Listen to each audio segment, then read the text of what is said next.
श्री प्रवीण चंद्र छाबड़ा देश के वरिष्ठ पत्रकार, लेखक एवं विचारक श्री प्रवीण चंद्र छाबड़ा जैन दर्शन के अध्येता है। 26 जुलाई 1930 को जयपुर में जन्मे श्री छाबड़ा जी को समन्वय एवं सद्भाव के संस्कार अपने पिता श्री गुलाबचंद जी छाबड़ा एवं माता श्रीमती छुटन देवी छाबड़ा से मिले। वे जीवन में अपनी सफलता का श्रेय सदैव अपनी धर्मपत्नी श्रीमती संतोष देवी को देते हैं। छाबड़ा जी ने पत्रकारिता की शुरुआत 1949 में जय भूमि अखबार से की थी।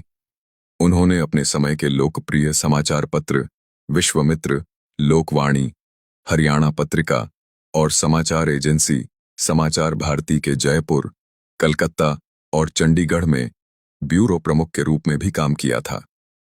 वे आजादी के बाद की पत्रकारिता, राजनीति एवं प्रशासन के जीवंत दस्तावेज हैं, जिनसे सामंती युग से लेकर राजस्थान के गठन, राजनीति एवं राजनेताओं की अंतरकथाओं को सुना और समझा जा सकता है। छाबड़ा जी की अब तक 3 पुस्तकें प्रकाशित हुई हैं: चांदन के बाबा, धम्मम शरणम और परम पुरुषार्थ अहिंसा। चांदन के बाबा का विमोचन महामहिम राष्ट्रपति ज्ञानी जैल सिंह जी ने तथा परम पुरुषार्थ अहिंसा का विमोचन उपराष्ट्रपति भैरों सिंह शेखावत जी ने किया था। अनेक सामाजिक और धार्मिक संस्थाओं से जुड़े छाबड़ा जी आज 95 वर्ष की आयु में भी युवा ऊर्जा से भरपूर हैं और सृजन एवं समन्वय के लिए निरंतर सक्रिय एवं गतिशील हैं। आज निज से निज को श्री प्रवीण चंद्र छाबड़ा जी द्वारा रचित पुस्तक का विमोचन समारोह आयोजित हो रहा है।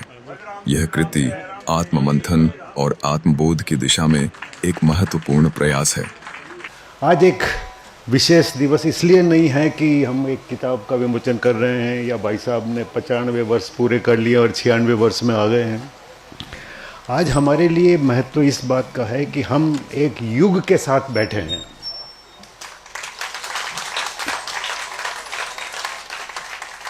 और वो युग ऐसा है कि आज़ादी के बाद का युग है सन।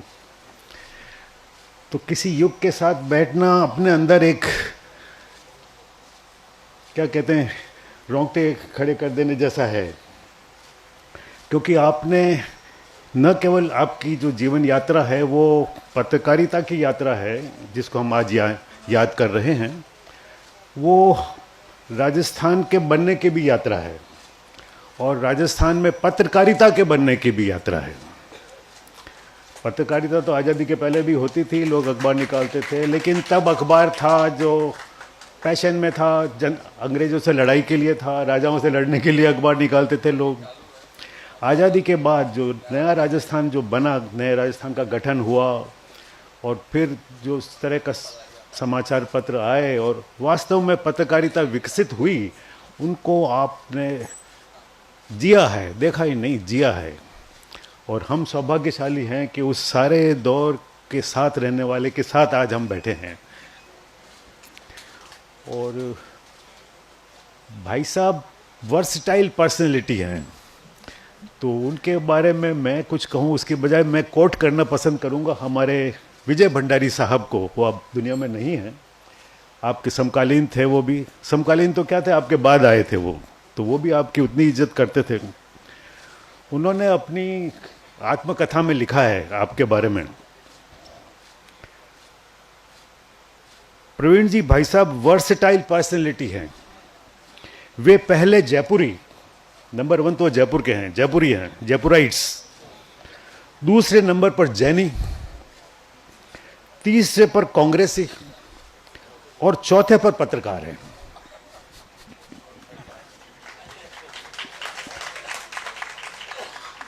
और पत्रकारिता इन चारों गुणों की पूर्ति करने के लिए माध्यम है। तो इन चारों के बीच वे एक हैं और एक में विभेद है उनमें, तो ये जानना बड़ा आसान नहीं है। तो ये कंट्राडिक्शन भी कई लगता है भाई साहब के जिंदगी में, जीवन में, पत्रकारिता में भी। तो पर भाई साहब ने अपने आप को हमेशा पत्रकार समझा। वो अपने समाज में भी सक्रिय रहे, समाज के इतर जो दुनिया थी उसमें भी सक्रिय रहे, और पत्रकारिता में तो सक्रिय थे ही। लेकिन एक चीज़ मैं आपको, हम जहाँ बैठे हैं इस प्रेस क्लब में, इसके रचयिता भी आप हैं। संजीव जी बैठे हैं वो जानते हैं कि इनका कितना योगदान रहा। ये नहीं होते तो ये प्रेस क्लब नहीं होता। भले ही आज दुनिया भर के पत्रकार कुछ भी दावे करते रहे हैं, लेकिन अगर प्रवीण जी नहीं होते तो यह भवन हमारे पास नहीं होता और प्रेस क्लब नहीं होती। प्रवीण जी भाई साहब, जिस दिन प्रेस क्लब का उद्घाटन हुआ उसी दिन भगवान महावीर विकलांग महावीर कैंसर हॉस्पिटल का भी हुआ, और उसके बनने में भी भारत भाई साहब का उतना ही बड़ा योगदान था जितना, क्योंकि मुझको उस दिन से याद है जब महावीर जयंती पर इन्होंने वहाँ से शुरुआत की घोषणा करके, तो हो गया दो दिन। उस दिन जिस दिन प्रेस क्लब का उद्घाटन था उसी दिन महावीर कैंसर हॉस्पिटल का भी उद्घाटन था। तो इन दो में बड़ा आपने योगदान किया। आप आगरा जाते हैं, एक टनल में से होके आप जाते हैं, वो टनल भी भाई साहब अगर नहीं होते तो नहीं बनती। हिंदुस्तान भर में जगह जगह दिल्ली लखनऊ घूम घूम करके उसके लिए स्वीकृति माना। कोई सोच सकता है कि भाई ये तो सरकार की टनल थी, सरकार करेगी। सरकार भी नहीं कर पाती थी अगर भाई साहब दौड़ भाग नहीं करते। और अगर आप वहाँ जाएं तो उस टनल का जो पट लगा हुआ है ना, उद्घाटन पट, उस पर भाई साहब का भी नाम है। और भाई साहब के क्या बात करूं मैं, पत्रकारिता में आ गए तो उनको लोग, मैं याद करूंगा तो उन्होंने क्या खबरें लिखी क्या नहीं लिखी उससे नहीं करूंगा।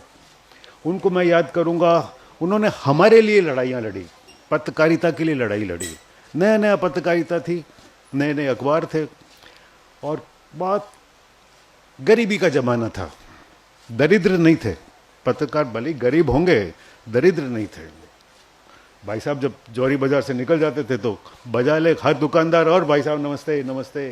और हर पत्रकार की एक हैसियत होती थी, लेकिन पैसा नहीं था। तो उस पैसे की लड़ाई मालिकों से लड़ी गई, उसमें हमेशा आगे रहे आप। अगर श्रमजीवी पत्रकार अगर किसी का ऋणी हो सकता है जयपुर राजस्थान में, तो भाई साहब का है। बड़ी बड़ी लड़ाइयाँ लड़ी। तो हम श्रमजीवी पत्रकार के नाते भी हम आपका अभिनंदन आज करते हैं तो अच्छा लगता है। खाली पत्रकारों की नहीं लड़ाई लड़ी उन्होंने, राज्य कर्मचारियों की लड़ाइयाँ लड़ी। जैसे अभी इन्होंने बताया कि B2 का दर्जा दिलाना हो इस शहर को, या फिर एक बहुत बड़ा आंदोलन हुआ था यहाँ राज्य कर्मचारियों का तनख्वाहों के लिए, वो करके और सबको जेलों में बंद कर दिया गया। लेकिन उस सारे कर्मचारी उस जमाने के आंदोलन अगर आज अब हो ही नहीं सकते वैसे आंदोलन, तो उन आंदोलन करने वाले लोगों का भरोसा सरकार के बजाय भाई साहब पर ज़्यादा था। और वहाँ पर भाई साहब ने जो भूमिका निभाई, तो इसलिए भाई साहब वर्सेटाइल सच में हैं, जो विजय भंडारी साहब ने कहा। लेकिन भाई साहब के व्यक्तित्व में बड़ा कंट्रडिक्शन लोगों को नज़र आ सकता है, जो क्योंकि लाइफ ही कंट्रडिक्ट है। अब इस किताब में इनके जो पन्ने हैं, जो आध्यात्मिक बातें भी नज़र आएगी, राजनीति भी उसमें नज़र आएगी, तो उसमें भी कंट्रडिक्शन नज़र आएंगे। तो वो कंट्रडिक्शन नहीं है, वो रहस्यवाद है, मिस्टिसिज्म है, और जीवन मिस्टिसिज्म का ही एक पार्ट है, इसीलिए आस्थावान है। इसलिए भाई साहब ने कभी भी पत्रकारिता पर कुछ नहीं लिखा, अखबारों में ही लिखते रहे। जो उनकी किताबें हैं, सबसे बड़ी किताब तो अहिंसा का जो उन्होंने बड़ा संकलन तैयार किया, और फिर धम्मम शरणम और चांदन के बाबा आध्यात्म की किताबें हैं। और इस किताब को भी मैं आध्यात्मिक में ही जोड़ूंगा। तो ये कई रूप हैं भाई साहब के, और ये सारे रूप हमको हमारे साथ हैं आज, सबसे बड़ी बात है। और हम प्रभु से प्रार्थना करते हैं कि हम आपका 100वां वर्ष भी यहीं पर मनाएं। तो हालांकि मैं ये कह नहीं सकता कि मैं उनका समकालीन हूँ, मैं ये भी नहीं कह सकता कि मैंने इनके संपादक में काम किया है, लेकिन मैं इनके परिवार का सदस्य हूँ। और इनका परिवार विस्तृत परिवार है, और ये ऐसे व्यक्ति हैं जो मेरे पिताजी के भी मित्र थे, मेरे भी मित्र हैं, मेरे बेटे के भी मित्र हैं, और अभी मेरे पोते के भी मित्र हैं। ये ऐसे कम लोग होते हैं ऐसे। तो आज आप सब की तरफ से, मेरी तरफ से मैं आपको शुभकामनाएं करता हूँ, मंगल कामनाएं करता हूँ, और इसके साथ मैं स्थान लेता हूँ। छाबड़ा साहब, मिलाप चंद जी डामलिया, सीताराम जी झालानी, इससे पूर्व भी इस प्रदेश में एक से एक वरिष्ठ पत्रकार और मीडिया से जुड़े हुए लोग रहे हैं। आपकी 3-4 किताबों का जिक्र अभी हमारे सामने आया। अभी ये जो पुस्तक आपके सामने हमारे बीच में आई है, आज उसका लोकार्पण है, ये एक अनूठी अलग तरह की किताब है जो सामान्यतया हम किसी दार्शनिक से या ऐसे विद्वान से अपेक्षा करते हैं जिसने बहुत सारा साहित्य, संस्कृति या शास्त्र का बहुत विधिवत अध्ययन किया हो और उसके बाद अपने जो अनुभव है वो जीवन सूत्र के रूप में आप में प्रस्तुत करता हूँ। मैंने बहुत सारे जीवन सूत्र पढ़े भी और ये जानकर बहुत खुशी हुई कि एक ये जो जीवन सूत्र हैं आपने लगभग 58 साल की उम्र में है, यानी तो 1988 में आपने ये इन सबको लिखा है और 1 जनवरी से लेकर के सितंबर 88 तक के ये है। मुझे लगता है कि अगर इसी क्रम से आप लिखते रहे होंगे और वो क्रम जारी रहा होगा तो ये किताब वॉल्यूम्स में आएगी। ऐसा काम करने की ज़रूरत भी है क्योंकि वो प्रत्यक्ष साक्षी और वो उतने भीतर की प्रक्रिया से बेहतर जानकारी रखने वाले लोग यही हैं। यही उस अंदर की व्यवस्था को ठीक से एनालाइज कर सकते हैं। आप हमको बता सकते हैं कि हम किस तरह के संघर्ष के दौर से गुजर करके हमारे बीच में आए हैं। और ऐसे पत्रकार जैसे कुलिश जी ने अपने अखबार में बरसों तक एक पत्रकार के रूप में भी बहुत सक्रिय रह करके काम किया। वे इंटीरियर में, खासतौर से गांवों के अंदर जिस तरह की व्यवस्था थी उसके बारे में लगातार एक क्रमबद्ध रूप से लिखते रहे। ये काम और लोगों ने भी किया है और संयोग से चाहे बीकानेर हो, जोधपुर हो, उदयपुर हो, कोटा हो, इन तमाम बड़े शहरों में ऐसे तमाम लोग रहे हैं और उन सब का प्रवीण चंद जी छाबड़ा से बहुत गहरा ताल्लुक भी रहा है, बहुत गहरा संवाद भी उनका रहा है।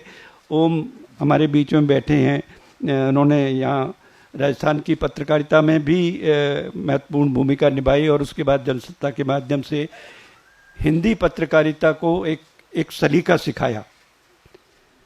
शुक्रिया। आप सभी को, सभी लोग मेरे बड़े लोग हैं, छोटे लोग हैं, सभी को बहुत बहुत प्रणाम, बहुत नमस्कार, बहुत आभार, बहुत शुक्रिया, बहुत धन्यवाद कि मुझे याद किया। और ऐसे मौके पर जिन्होंने मुझे पढ़ना सिखाया, लिखना सिखाया, बोलना सिखाया, उसके साथ साथ जीना सिखाया। तो ये तो मैंने शायद हो सकता है कि कोई पुण्य कर्म किए हो, मुझे आइडिया नहीं था कि मैंने कोई इतना पुण्य किया होगा कि क्या बोलूँ मैं, पापा जी बोलता हूँ मैं हमेशा। तो आदरणीय छाबड़ा जी के किसी कार्यक्रम में मुझे शामिल होना और उसमें भी मंच पर खड़ा होना, ये मेरे लिए सौभाग्य की बात है। संजीव जैसे लोग बैठे हुए हैं जो सोच रहे होंगे कैसे लोगों को बुलाते हैं ये मंच पर।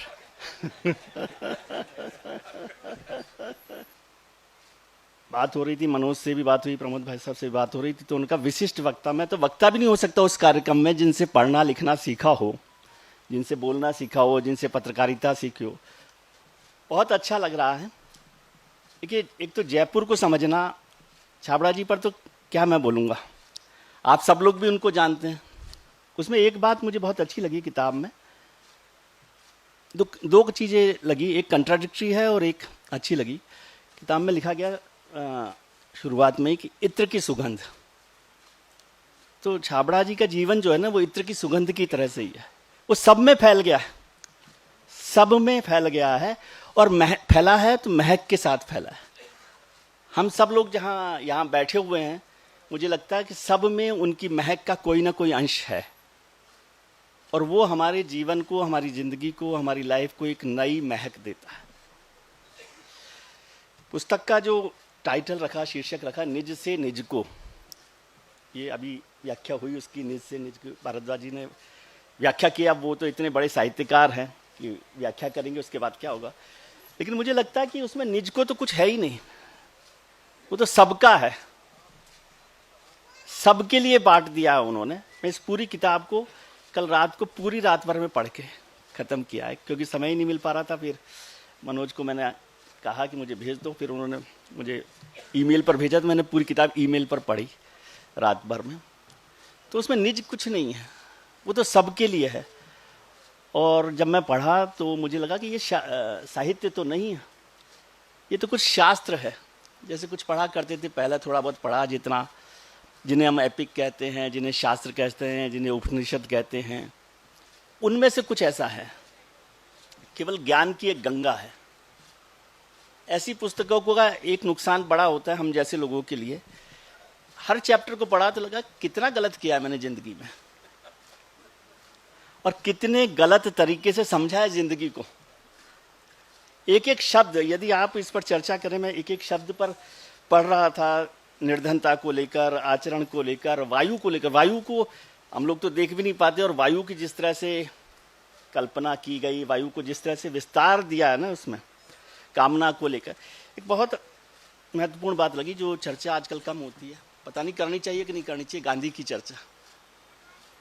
आजकल गांधी पर चर्चा करना भी थोड़ा खतरे से खाली नहीं होता। अक्सर मैं कहता हूँ, यहाँ पर एक और बड़ी बात हुई, प्रेस क्लब में काम हो रहा है। आजकल मैं थोड़ा सा कम जाता हूँ पत्रकारिता के जो भाषण वाले कार्यक्रम होते हैं उसमें। मैंने कहा जो चीज़ हो नहीं रही है उस पर क्या भाषण देना।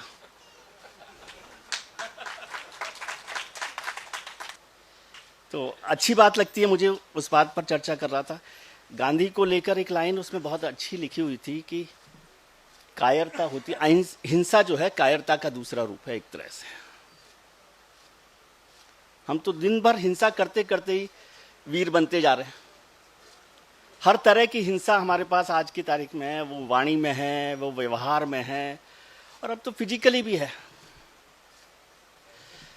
तो हिंसा के अब हमने इतने बहाने ढूंढ लिए कि हम किसी भी चीज़ पर हिंसा कर सकते हैं। हम वाणी पर हिंसा कर सकते हैं कि कोई ने कुछ कह दिया, थानवी साहब ने कहा कि ये ठीक रास्ते पर चलो, तो इस पर हिंसा कर सकते हैं कि आप कौन होते हैं हमें ठीक बताने वाले। क्यों? धर्म की व्याख्या होगी तो धर्म अपना अपना धर्म है, कहने के लिए तो अच्छा लगता है कि अपना अपना धर्म है, लेकिन यहाँ सबका धर्म पर कभी चर्चा नहीं होती। अब हमारे अपने अपने धर्म हैं। तो किताब लिखना अपने आप में एक बड़ा जोखिम वाला काम है, और ये जोखिम आप ले सकते हैं तो हिम्मत करें कि आप कैसा काम कर रहे हैं, किस पर काम कर रहे हैं। बोलने में तो और जोखिम है। पत्रकारिता पे थोड़ी सी चर्चा कर सकते हैं ना हम लोग, क्योंकि मैं छाबड़ा जी पर नहीं बोल सकता।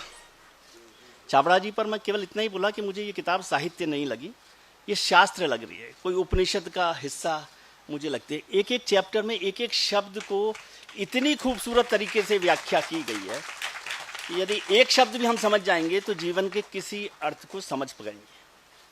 इसमें हर शब्द की व्याख्या जो है एक शास्त्र सम्मत तरीके से, उपनिषद के तरीके से, एपिक के तरीके से की गई। तो मेरा मन है पत्रकारिता पर बात करें, क्योंकि खासतौर से पिंक सिटी प्रेस क्लब। मैं लवीशा जैन अपने परम आदरणीय बड़े नाना जी श्री प्रवीण चंद्र छाबड़ा की चौथी पीढ़ी की ओर से मंच पर उपस्थित सभी विशिष्ट अतिथियों और यहाँ आए सभी सम्मान्य जनों का हृदय से नमस्कार और अभिनंदन करती हूँ। आज मेरे लिए ये क्षण गर्व और खुशी से भरा है।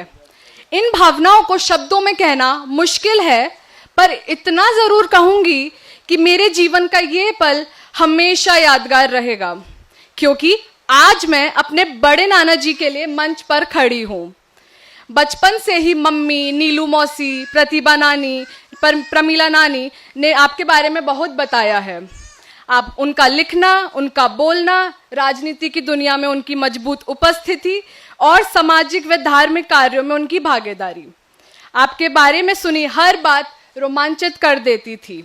नाना जी, आप हम सब के आदर्श हैं। आपका व्यक्तित्व हमारी अमूल्य धरोहर है। आपकी उपस्थिति को नमन करते हुए ये कुछ लाइंस आपके लिए, जरा गौर फरमाएं। छोटी सी मैं पर गर्व बड़ा, बड़े नाना मेरा अभिमान, कलम थी जिनकी सबसे प्यारी, सच्चाई है जिनकी सबसे न्यारी, जिन्होंने देखा देश का स्वरूप, कदम कदम पर निभाई धूप, अखबारों की वे शान बने, हर शब्दों से पहचान बने। राजस्थान की माटी से उठे, सत्य के पथ पर कभी ना झुके। लेखन, चिंतन और विचार हर पीढ़ी को है वो उपहार। अब निज से निजकों के पन्नों में उनकी आत्मकथा गूंज उठी है। डायरी की बातें, जीवन की सीख हर पाठक के मन को छू उठी है। आज जब वो हुए 96 साल के, मन में उमंगे आशीषों की मालाएं। छोटी लवीशा कहे दिल से बात, बड़े नाना है हम सबकी सौगात। ईश्वर से बस यही दुआ, स्वस्थ रहे मुस्कुराए सदा। 100 वर्ष से आगे जिए, हर दिन हमें कुछ नया सिखाएं। मैं अपनी बात को विराम देने से पहले एक छोटी सी बात साझा करूंगी। निज से निज को किताब के कुछ पन्ने पढ़ने के बाद मैंने जिज्ञासा से नाना जी की डिग्री की इच्छा जताई। आखिर हम तो जेनजी जनरेशन जेड के बच्चे हैं, जहाँ डिग्री को ही उपलब्धि का पैमाना माना जाता है। तब नाना जी ने मुस्कुराकर कहा, मेरी असली डिग्री मेरी सतत पढ़ाई है जो आज भी जारी है। घंटों लाइब्रेरी में बिताना उनका सबसे बड़ा शौक था। तब मैंने उनसे पूछा, हमारे लिए आपका मार्गदर्शन क्या है? उनका सीधा जवाब था, पढ़ो और पढ़ो, खूब पढ़ो। मैं उनके इस मंत्र को अपने जीवन में उतार रही हूं और अपने पूरी जनरेशन जेड यानी जेनजी को भी यही संदेश दे रही हूं। अगर जीवन में प्रवीणता चाहिए तो पढ़िए, पढ़िए, खूब पढ़िए और लिखिए, लिखिए, खूब लिखिए। धन्यवाद। आप सभी को बहुत बहुत नमस्कार। आदरणीय मंचासीन अतिथिगण, प्रिय परिजन और यहाँ उपस्थित सभी सम्मान्य जनों को मेरा सादर प्रणाम। आज मेरे लिए, जैसा लविशा भी कह चुकी है, but I should not miss, कि मैं ये जरूर कहूँ कि आज मेरे लिए क्षण अत्यंत भावुक और गर्व से भरा है कि 96 वर्ष की उम्र में अपने लेखन और चिंतन से समाज को दिशा देने वाले पापा जी श्री प्रवीण चंद्र जी छाबड़ा जी की पुस्तक निज से निज को के विमोचन के इस ऐतिहासिक अवसर पर उनकी तीसरी चौथी पीढ़ी की ओर से उनके लिए ये कुछ भी कहना हम लोगों के लिए एक अविस्मरणीय पल है। पापा जी के लिए मैं उनको जब थोड़ा सा ऑब्जर्व करता हूं तो अपने दिमाग से जो मेरे को लगता है कि उनके लिए 2 लाइन में यदि उनको एक्सप्लेन करना चाहूं तो मुझे ऐसा लगता है कि मैं कहूंगा कि होना और स्वयं के लिए होने को दिखाना। मैं फिर से कहूंगा, होना और स्वयं के होने को दिखाना एक साधारण सहज मानवीय प्रवृत्ति है। होना और बेहद महत्वपूर्ण होना, लेकिन दिखाई ना देना, ये एक असाधारण व्यक्तित्व की पहचान है। तो मुझे ऐसा लगता है कि पापा जी को हमने हमेशा ऐसे ही देखा है। बचपन से हम सब ने घर में पापा जी की कहानियां, उनके अनुभवों को, उनकी सरल किंतु गहरी बातों को सुना है।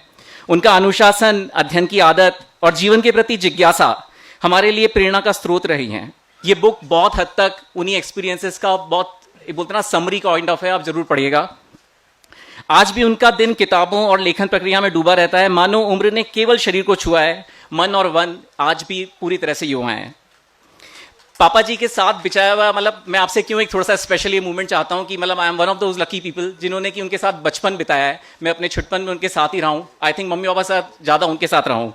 तो ये कुछ यादें हैं बचपन की जो मैं शेयर करना चाहूँगा कि पापा जी, मुझे बचपन याद आता है। बचपन की उन प्यारी सी यादों में आपका साथ हमेशा याद आता है। उंगली पकड़कर आपकी मुझे घूमना याद आता है। आज भी उठती है हुक कहानी आपसे सुनने की।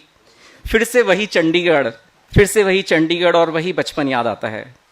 कभी कभी पापा मम्मी को याद करने पर आपका मुझे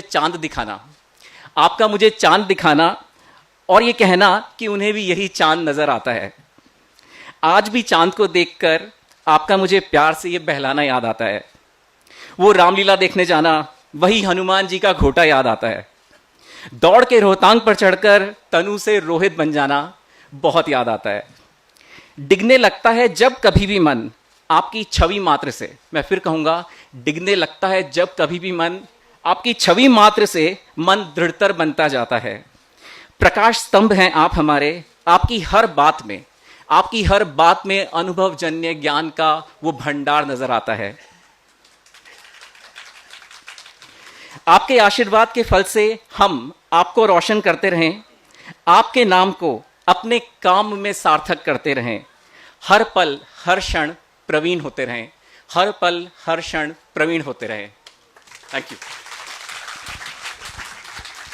आप सबका बहुत बहुत हार्दिक अभिनंदन, जो विशिष्ट अतिथि आए और सब आप लोग भी जो भी आए हैं उन सबका बहुत बहुत हार्दिक अभिनंदन। बहुत बहुत आपने हमारे परिवार की, भाई साहब का तो किया ही है, परिवार का मान बढ़ाया, उसके लिए बहुत बहुत आपका हार्दिक अभिनंदन। मैं सिर्फ यही कहना चाहता हूँ कि मैं अब इस पीढ़ी में भाई साहब से सबसे छोटा हूँ, भाई साहब भी गोदियों में खेला हूँ, भाई साहब भी उंगली पकड़ के चला हूँ, तो नेचुरली हम सभी भाई साहब की देन भी हैं, इसमें कोई शक नहीं है। जो कुछ है आज भाई साहब के पीछे हम सब लोग मंचासीन सभी आदरणीय प्रवीण जी के लाडले चहेते बंधु सभी को प्रणाम करता हूं, सादर जय जनेन। ये मेरे लिए आज बहुत ही सौभाग्य की बात है कि आप सबके बीच में मैं अपने विचार रख रहा हूं, वो भी नाना जी के लिए जो कि मेरी ताकत है। वे अक्सर दो बात मुझे कहते हैं, मैं में नहीं हम में जियो। हम शब्द का अपना महत्व है। आदरणीय प्रवीण चंद्र जी छाबड़ा को मैं प्रणाम करता हूं। हमारे लिए तो बिल्कुल एक 100 साल का इतिहास, जीता जागता इतिहास मैं मान के चलता हूं कि हमारे सामने आज मौजूद है, एक प्रेरणा के स्रोत के रूप में। वे शतायु हों, 100 साल हम इसी हॉल में मनाएंगे, ये मैं प्रवीण जी से आश्वासन चाहता हूं और आप सब लोगों की उपस्थिति का वादा भी। असल में तो किताब का कार्यक्रम है और ब्रिजेंद्र रही जी को धन्यवाद देना चाहिए जिन्होंने इस किताब का संपादन किया है, और मेरे ख्याल में डायरी के बहुत सारे पन्ने थे, उसका चयन भी उन्होंने किया। बहुत सुंदर ढंग से इस डायरी को छापा गया है। एक डायरी का पन्ना है 30 जनवरी गांधी जी का, आप जानते हैं कि शहादत का दिन 1988 में भाई साहब ने लिखा, गांधी जी को मानते सब हैं, गांधी जी की मानने की तैयारी कहीं नहीं है। को तक जाने की जगह की पर ही ठहर जाएं तो गांधी चरितार्थ हो जाएं, आचरण बन जाएं, पर हमारा की होना भी तो गांधी जी की सुनने तक होता है। ज्ञान, गांधी जी ने जो कहा इससे पूर्व उसको प्रयोग में लिया। अन्य विचारों का निराकरण तथा निजी विचार की प्रस्तावना उन्होंने नहीं की। वाद विवाद का उपद्रव उन्होंने खड़ा नहीं किया। गांधी जी को लेकर गांधीवाद की स्थापना हमारी बौद्धिक विलासिता है। गांधी जी समन्वयी थे और समन्वयी होकर ही रहे। लिखते हैं डायरी में एक जगह भाई साहब, चुप्पी, मौन को लेकर के हमारे शास्त्रों में भी बहुत कहा गया है। चुप्पी से बढ़कर कोई नियामत नहीं है। दुनिया क्या कहती है सुन लो, पर अपनी प्रतिक्रिया मत दो। तो ऐसा जहां होने लगता है सुनाने वाले ही थक जाते हैं, पर जहां स्वयं बोल पड़ते हैं दुनिया पीछा नहीं छोड़ती। बोलते ही इसलिए हैं कि हम कहीं दबना नहीं चाहते, दूसरे को नीचा दिखाना चाहते हैं। इसके लिए व्यर्थ बोलते रहते हैं। जबान तो कैंची की तरह है जो चलती जाती है, रुकती नहीं, सबका विभाजन किए जाती है। चुप्पी जीवन का सौंदर्य है। चुप्पी बचाती है, चुप्पी संवारती है, रक्षा करती है। इससे सत्य कायम रह जाता है। अपने मर्म का भेद नहीं खुलता है। जो करना है तो अपने से ही हो जाता है। कर्मण्य व्यक्ति उलझते नहीं हैं। ये चुप्पी के महत्व के बारे में मुझे अच्छा लगा पढ़ करके। और वीरता, वीरता सत्ता का विस्तार, दमन या रण कौशल नहीं है। बंधन से मुक्ति ही वीरता है। योद्धा होना और वीर होना अलग अलग बात है। हिंसा के लिए होता ही वह है जो अपने से कातर होता है, अपनी आकुलता और व्याकुलता को प्रहार द्वारा प्रकट किए रहता है। ऐसा व्यक्ति मूर्छित होता है। यह मूर्छा इतनी गहरी होती है कि वह हथियार लेकर रक्त बहाने को हो जाता है। उसे अपने ही प्रतिरूप का खून देखने में ऐतराज नहीं होता है। वह शस्त्र चलाता जाता है अपने आप पर। अपने जैसे कितनों को मारकर अपने से वह अपने को वीर मानता है। इतिहास के अनेक लेखकों ने भी उन्हें ऐसा ही मान लिया। इस विचार ने समाज के सोच को ही विकृत कर दिया है। हत्यारे कभी वीर नहीं होते, वीर हिंसा के लिए होते ही नहीं हैं। हिंसक कभी अपना अहम छोड़ नहीं पाता। हिंसा को लेकर के जैसा मैंने कहा कि उन्होंने कहा, और एक और अंत में कि भूलना नहीं, भूलने को लेकर के, और हम लोग जो जो जो थोड़ी थोड़ी उम्र हमारी होती चली जाती है और चीज़ें भूल जाते हैं, तो इन्होंने भूलने की भी प्रतिष्ठा में भाई साहब ने लिखा है। भूलना गुण है, विशेषता है। हर बात को याद क्या रखना, हर बात को याद किए रखना, इति के लिए बने रहना है। क्रियाशील व्यक्ति अभी को, वर्तमान को देखता है और उसी में जीता है। कल क्या हुआ, किसने क्या किया, इस पर सोचते रहना अपने आप को निष्क्रिय कर लेना है।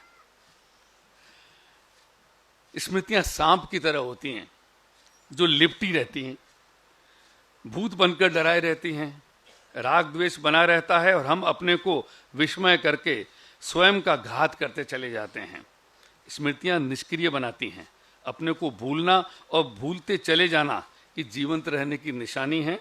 न भूलना दर्द को संजोए रहना है। भूलना दर्द के दर्द से मुक्त होना है। भूलो, यही आगे बढ़ने का सूत्र है और जिंदगी की खुशी है। तो प्रेस क्लब के संस्थापक सदस्य आदरणीय श्री प्रवीण चंद्र छाबड़ा जी की आज पुस्तक नीच से नीच का आज विमोचन है। इस प्रेस क्लब जो इन्होंने जो छोटा सा जब एक पौधा लगाया था और आज ये वट वृक्ष बना हुआ है, इनमें बहुत बड़ा योगदान इन्हीं का है। इनकी बदौलत ही हम आज यहाँ पर मौजूद हैं। और इस प्रेस क्लब की स्थापना से लेकर कई अब तक जो भी रहा, इनमें हमेशा सहयोग रहा, योगदान रहा। और आप सभी आए, आप सभी का तहे दिल से आभार व्यक्त करता हूँ मैं, और बहुत बहुत शुक्रिया, आभार।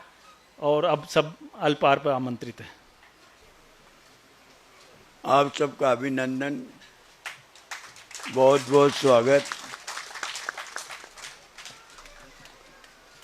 मैंने बहुत सोच समझ कर 25 जुलाई को ये आयोजन न रख के 27 जुलाई चुनी थी, और विशेष रूप से प्रेस क्लब। मैंने ये पाया कि मेरे ऊपर बहुत ज़्यादा मेहरबानी हुई। मैं जो नहीं हूँ वो भी कुछ कह दिया गया।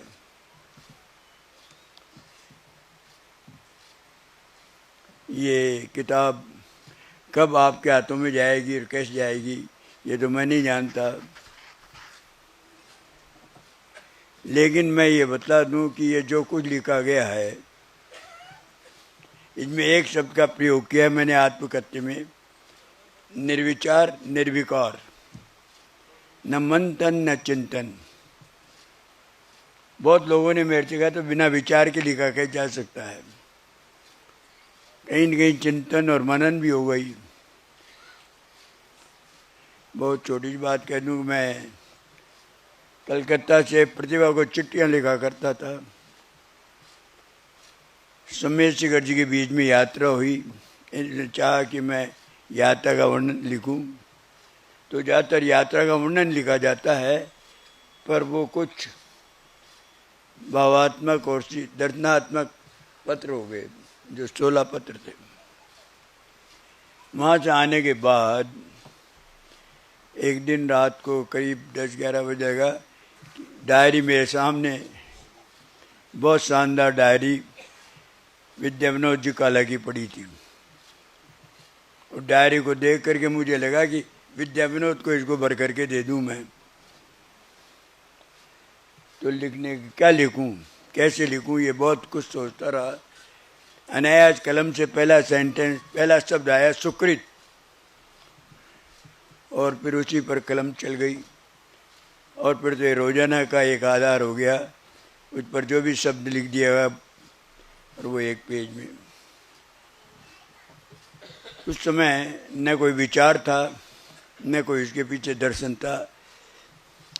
शायद जिंदगी के जो भी कुछ अनुभव पढ़ने से और आपस में मिलने से हुए, वो उसमें व्यक्त होते हुए चले गए। मैंने उन डायरियों को एक तरफ रख दिया। मैंने बाद में दोबारा पढ़ा भी नहीं, क्योंकि पढ़ने पर फिर आपके विचार आते और उसमें संशोधन की बात होती। 40 साल बाद मेरे परम मित्र जो मेरे साथ समाचार भारती में काम कर चुके थे, रही दिल्ली से आए थे और उनके हाथ कैसे डायरी लग गई, तो उन्होंने कहा कि भाई साहब ये तो बहुत बड़ा खजाना है। मैंने कहा कौन सा खजाना है? मैंने कहा मैं नहीं जानता। खैर उन्होंने इस बात की तैयारी की, मैं तो इसको छुपाएंगे, बच्चों को तैयार किया कि इनसे डायरी दिला दो, और वो एक डायरी। तो मैंने कहा कोई लोग पढ़ेंगे क्या? पढ़ेंगे। तो एक दूसरी डायरी थी, वो मैंने प्रदीप को दी कि देखे मोबाइल पर कुछ छोड़ करके देखो। मैंने पाया कि उसका एक सुखद परिणाम मिला, लोगों ने बड़ा पसंद किया। तो मैंने कह दिया कि अब इसको छुपाया जा सकता है, और ये आज आपके सामने है। ये भावात्मक नहीं बल्कि जिंदगी का अनुभव का सार है, और मैंने इस मेरी लिखा हुआ माना जा सकता है, नहीं कि अनुभवों का है। मैं अधिकार पूर्वक कह सकता हूँ इसका हर पन्ना यदि आप अपनापन लेकर के पढ़ेंगे तो आपको कुछ न कुछ सुखद अनुभूति ही होगी।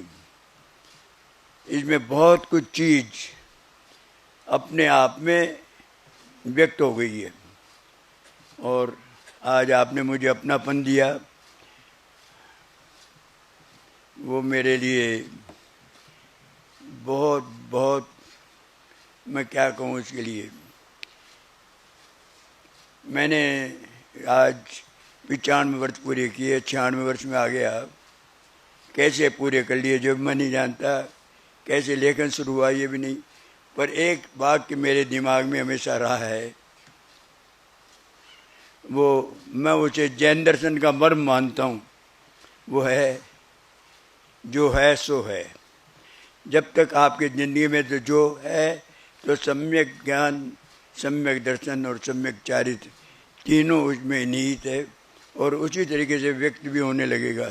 जहाँ जीवन में जो है सो आ जाएगा तो हम अपने आप में धन्य हो जाएंगे।